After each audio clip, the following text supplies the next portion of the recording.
할렐루야. 네, 하나님의 귀하신 은혜가 오늘도 말씀 가운데 임재하기를 간절히 소원합니다. 함께 상고할 말씀은 사도행전 16장 11절에서 15절 말씀입니다. 함께 합독하겠습니다.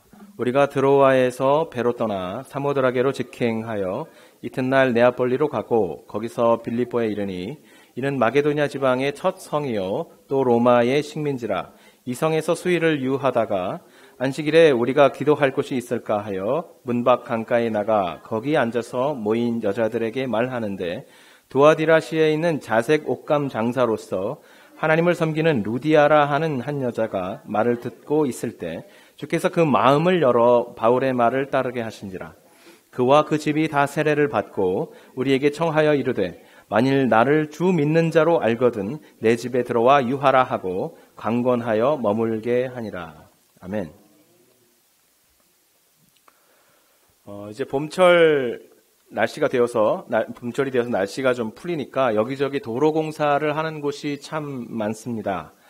대부분은 이제 수신호를 이렇게 통해서 차량을 적절하게 차량이 가는 순서들을 잘 정하고 오가고 하는데 공사의 규모가 너무 크거나 또는 길이 아주 협착할 경우에는 아예 그 길을 막고 다른 길로 가도록 유도하는 경우가 있습니다. 우리가 그것을 우회로라고 하죠. 디투어라고 써 있죠.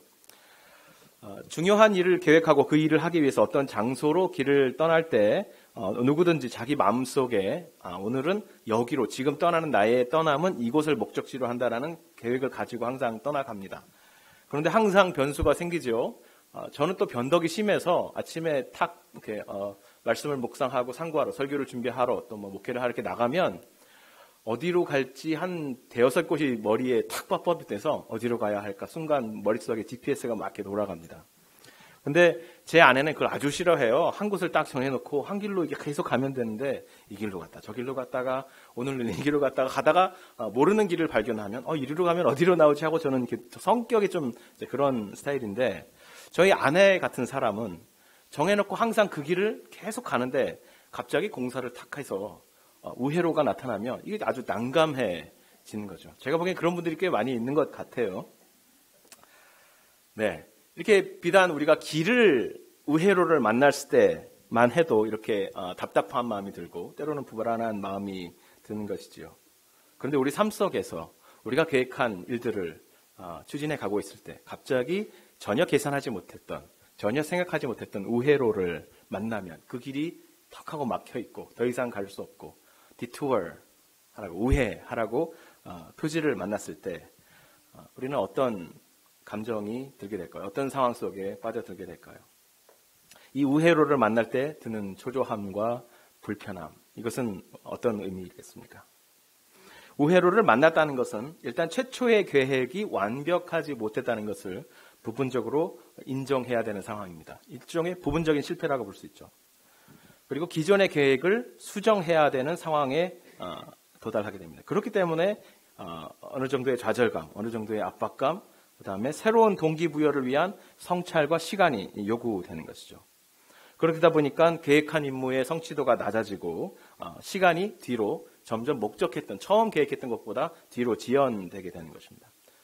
우리 인생의 우회로를 만났을 때 그래서 추가적인 비용이 발생하고 추가적인 노동이 발생하고 추가적인 손실이 발생하기 때문에 오늘날 우리가 살아가는 이 자본주의 세계에서 가지고 있는 세계관, 가장 적은 노동과 가장 적은 비용을 들여서 최대한의 이익을 내는 것을 기본적인 원리를 하고 있는 이 세상에서 살아가면서 거기에 익숙해지고 그대로 거기에 맞춰서 살아가다 보면 이렇게 우회로를 만나면 너무 답답해지는 거죠.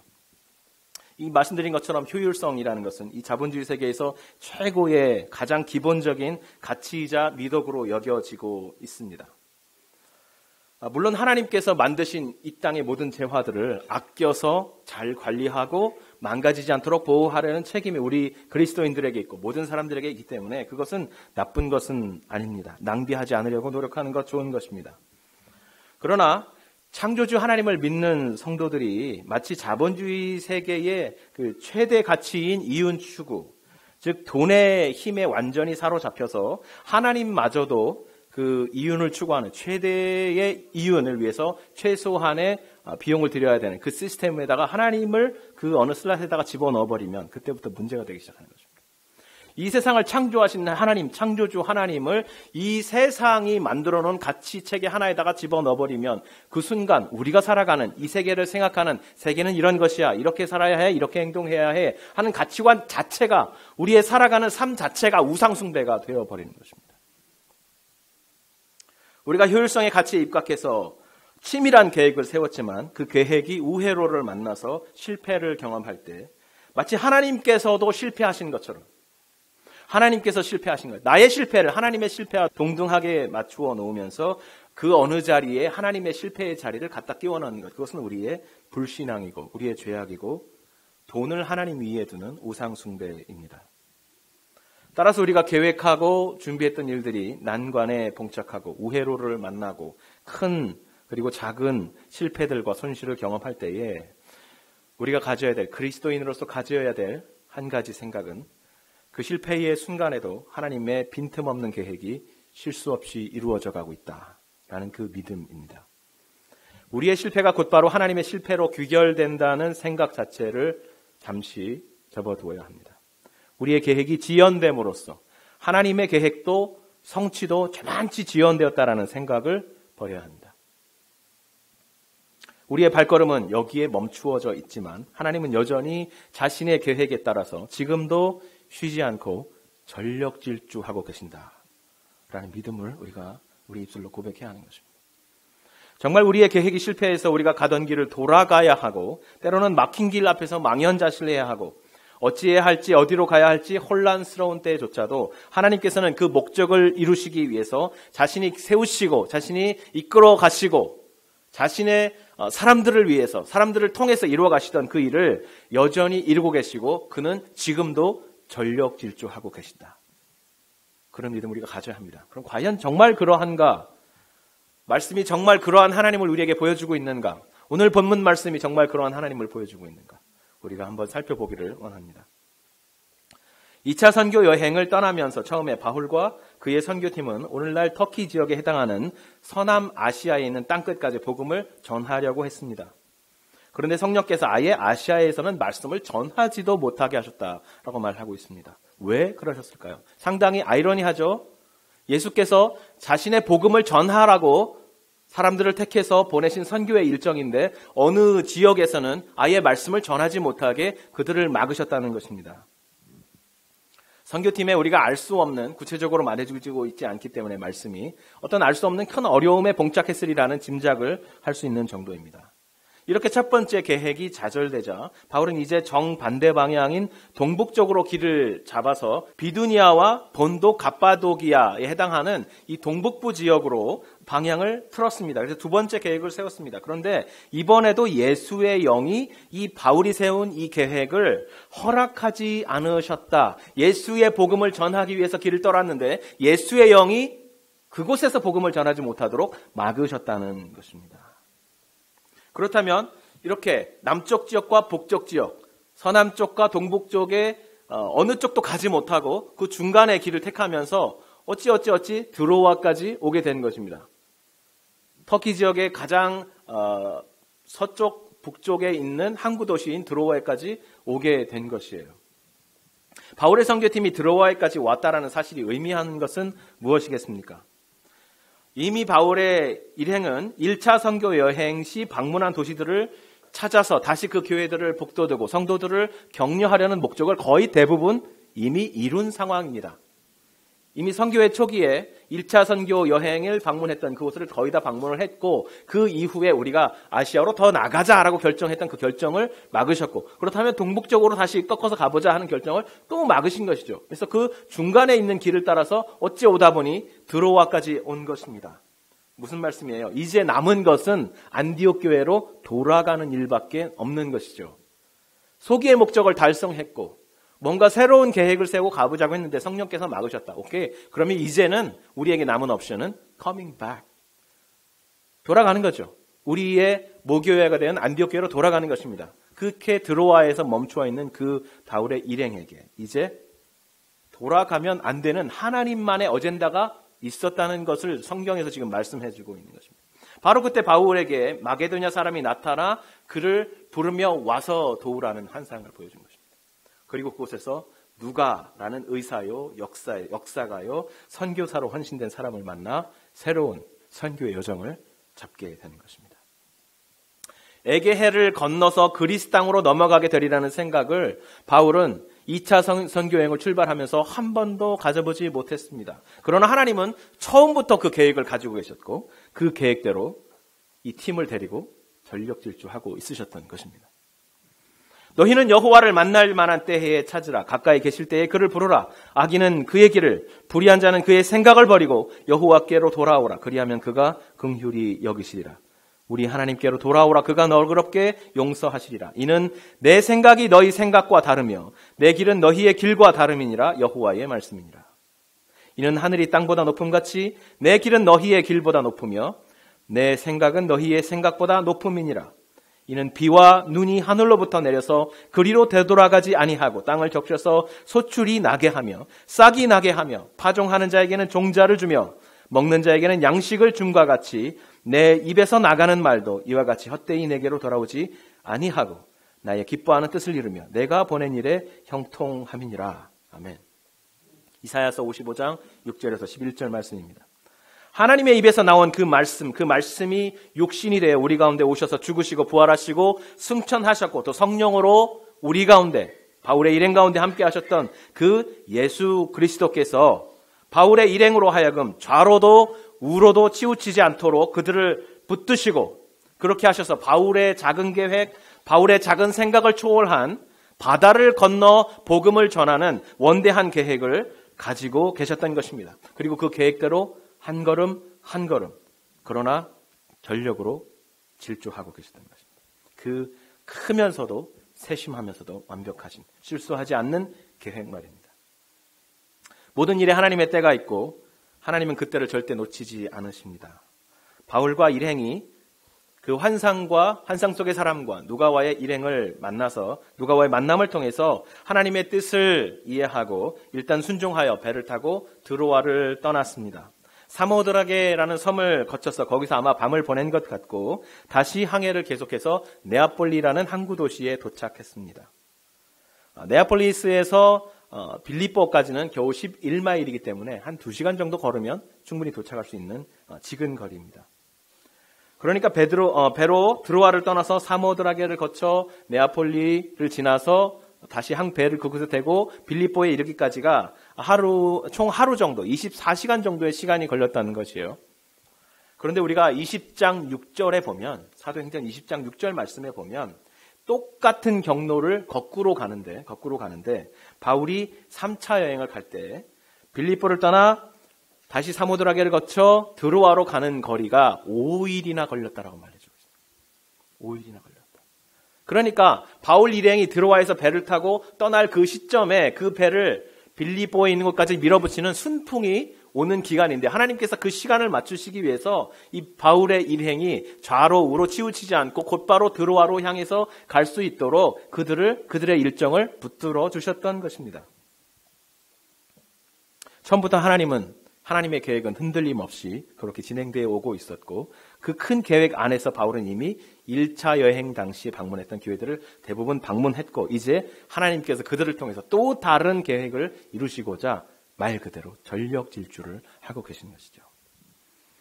이처럼 하나님께서 자신의 뜻을, 자신을 순종하는 사람들을 통해서 비록 때로 그들은 하나님 계획 안에서 하나님의 계획을 일일이 다 보지 못하기 때문에 이것은 실수다, 이것은 우리가 지금 우회하고 있다, 좌현하고 있다, 제대로 가지 못하고 있다, 멈추어서 있다, 우리의 계획이 뒤로 지연되었다, 우리가 전혀 생각하지 못했던 손실이 발생하고 있다, 이런 계산들을 하고 있음에도 불구하고 하나님은 여전히 그들을 통해서 그의 빈틈없는 계획을 실수 없이 이루시며 전력질주하고 있다는 말씀을 여기에서 보여주신 것과 마찬가지로 우리는 성경 곳곳에서 하나님의 그와 같은 빈틈없고 실수 없는 계획으로 전력질주하고 계신 모습을 우리는 여러 군데서 발견할 수 있습니다.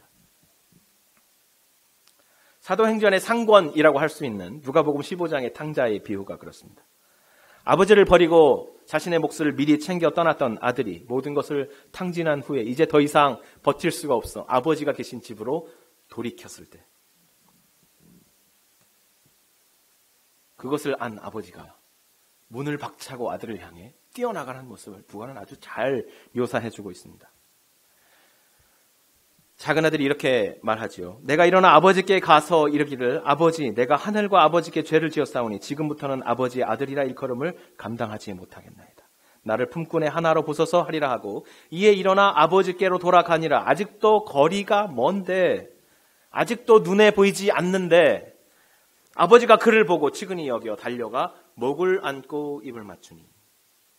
아들은 정말로 아버지에게 돌아갈 수 없었습니다. 그 당시에 아들이 아직 돌아가시지 않은 아버지의 유산을 달라고 말을 하는 것은 아버지의 명예를 현격하게 전락시키는 것입니다. 그러므로 아들이 그렇게 한번 한 이상 그 지역사회는 그 아들을 다시 받아줄 수 없어요. 아버지가 그 아들을 받아주느냐 마느냐의 문제가 아니라 그 지역사회가 그 아버지의 명예를 실추시킨 그 동네 사람들을, 그들의 가치관을 뭉개버린 그 아들을 다시 받아들일 수 없는 것입니다. 유일한 방법이 있다면 아들이 아닌 종으로 다시 받아주는 거죠. 아들도 알고 있었습니다. 그렇게 해서 오케이, 내가 그래도 살아야 하니까 아버지께 돌아가서 종으로라도 일하면서 그 풍족한 음식을 먹으며 살자라고 얘기했을 때, 그렇게 방향을 돌이켰을 때 그것을 안 아버지가 아직 눈에도 보이지 않고 아주 멀리에 있는 그 아들을 향해서 문을 박차고 나와서 그 지역사회의 모든 규정과 규율을 다 깨고 나와서, 마치 그 아버지는 그 지역사회의 지주였던 것 같고 돈이 많았던 걸 보니까 실제로 영적으로 사회적으로 높은 지위에 있었던 것 같고 그 사회의 법을 집행하는 역할도 했을 것 같은데, 자신이 집행하던 그 법을 어기고 그 모든 손해와 지탄과 공격을 받을 것을 이미 생각하고 문을 박차고 나가 그 아들을 다시 데리고 와서 입을 맞추며 다시 반지를 끼워주고 그 아들을 다시 아들로 삼아주는 것입니다. 그 손해를 그 규율을 깬 것을 누가 감당해야 했을까요? 지금 그 고통과 그 사람의 죄악과 그 모든 율법의 공격을 예수께서 다 받으실 것을, 그 십자가에 죽으실 것을 감당하려고 오신 예수께서 지금 이 이야기를 우리에게 들려주고 있는 것입니다. 아버지는 그 돌이킨 아들을 향해서 전력 질주하고 있었습니다. 요한복음 4장에도 이와 비슷한 또 하나의 증거를 찾아볼 수 있습니다. 바리새인들이 세례 요한보다 예수께서 주는 세례가 더 많아졌다 하는 소식을 들었다고 했습니다. 세례 요한이 갑자기 나타나서 사람들에게 세례를 주자 바리새인들이 사람을 보여 그에게 물었습니다. 내가 누구냐? 내가 그리스도냐? 메시아냐? 선지자냐? 엘리야냐? 자, 이렇게 물었던 것을 생각해 볼 때에 예수께서 예루살렘에 있을 때에 그가 주는 세례가 요한보다 많아졌다라는 소문이 바리새인에게 들어갔다는 것은 또한 그들이 찾아와서 예수에게 당신이 누굽니까? 당신이 그리스도입니까? 당신이 선지자입니까? 엘리야입니까? 물을 차례라는 것이었습니다. 그러나 예수님은 그들에게 낭비할 시간이 없었어요.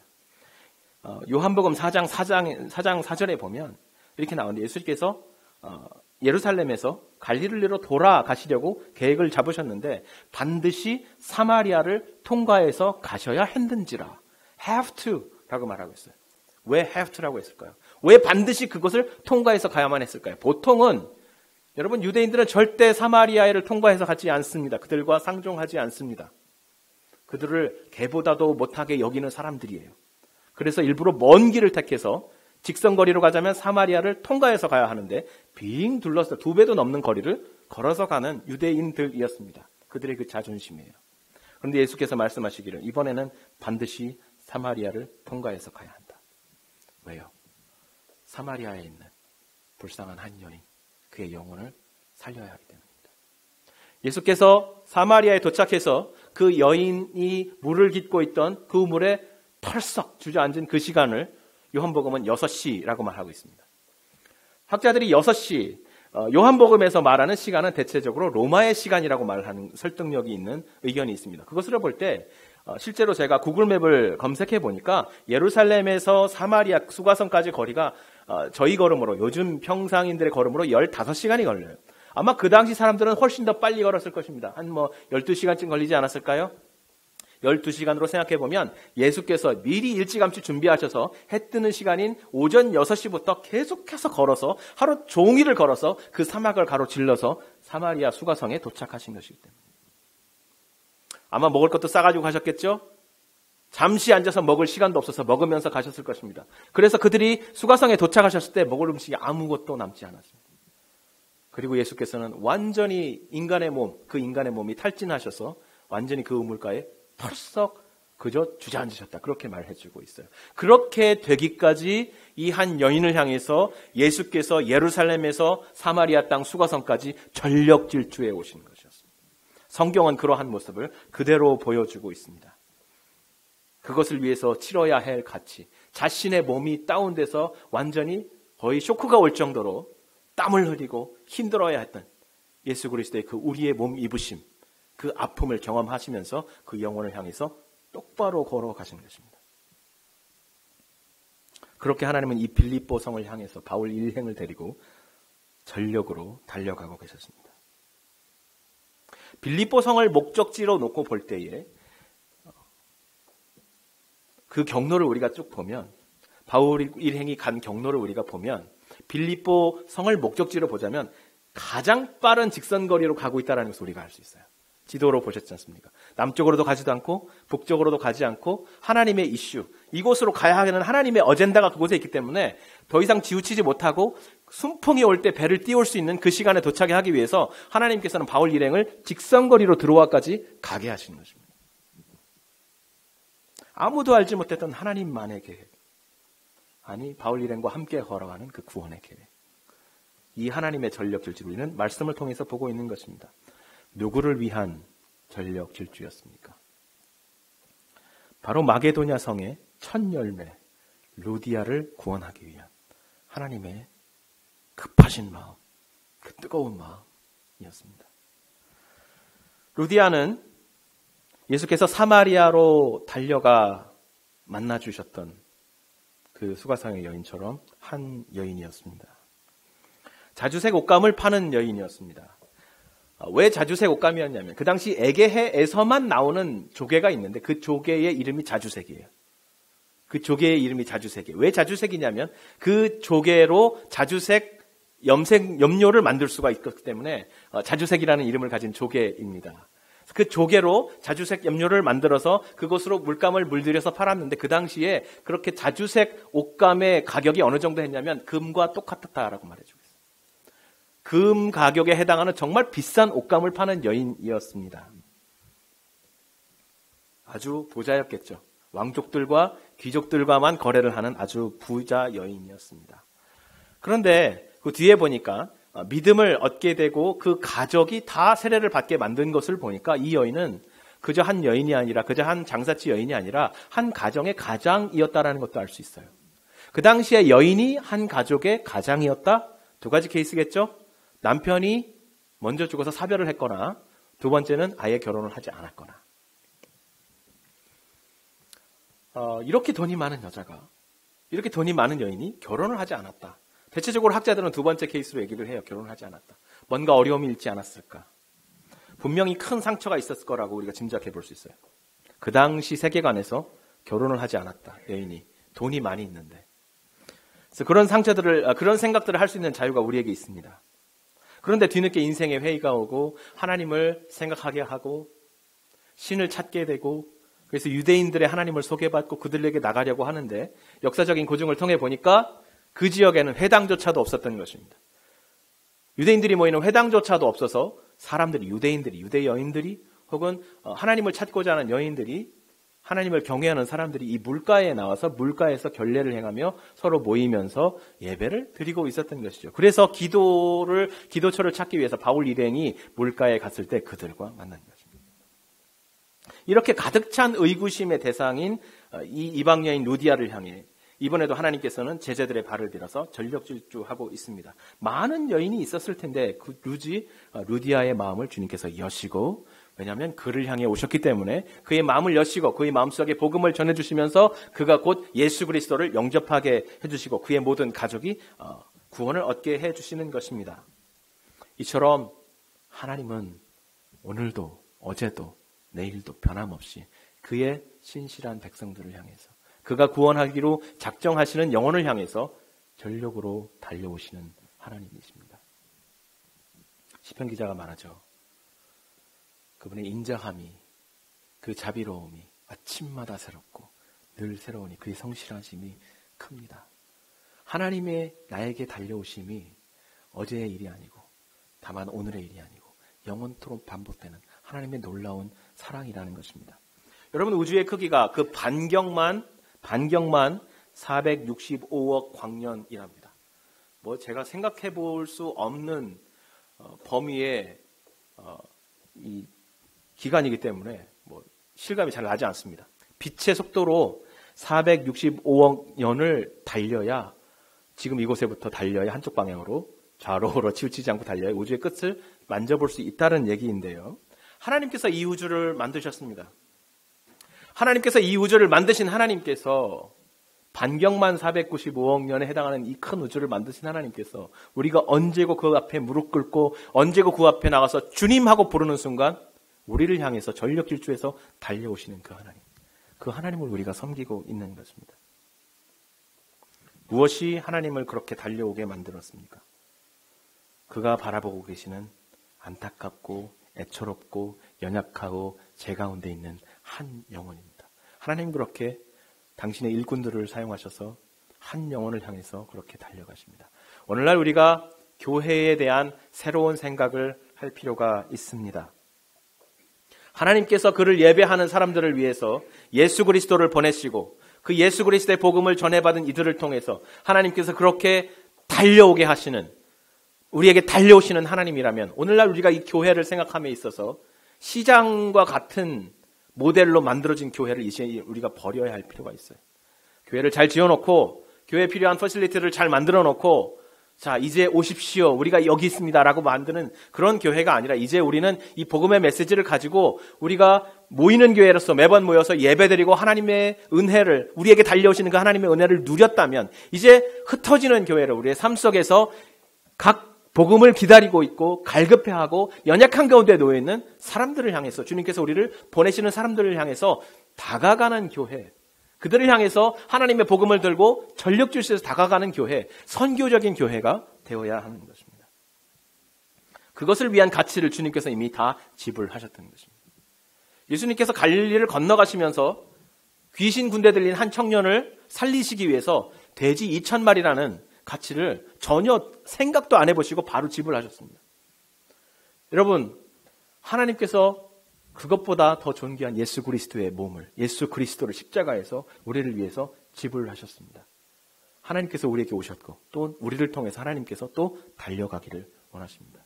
우리의 교회를 그런 교회가 되도록 계속해서 우리의 마음을 새롭게 하고 복음 안에서 온전히 우리가 훈련 가운데 커갔으면 좋겠습니다. 우회로 얘기를 좀 했었죠. 사실 우회라는 말은 우리 기준에서 볼 때 그렇단 말이에요.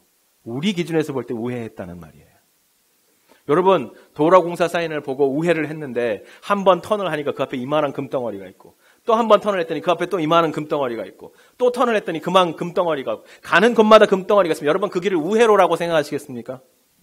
아니에요. 하나님께서 금보다 귀하고 천하보다 귀한 영혼을 우리가 우회하는 자리마다 두셔서 그곳에서 구원하신다는 것입니다. 우리의 인생은 스탁된 것 같고 멈춰진 것 같고 내가 원하지 않는 방향으로 배가 돌아가는데 그곳에 하나님의 어젠다가 있다는 거예요. 하나님의 열정이 있다는 것입니다.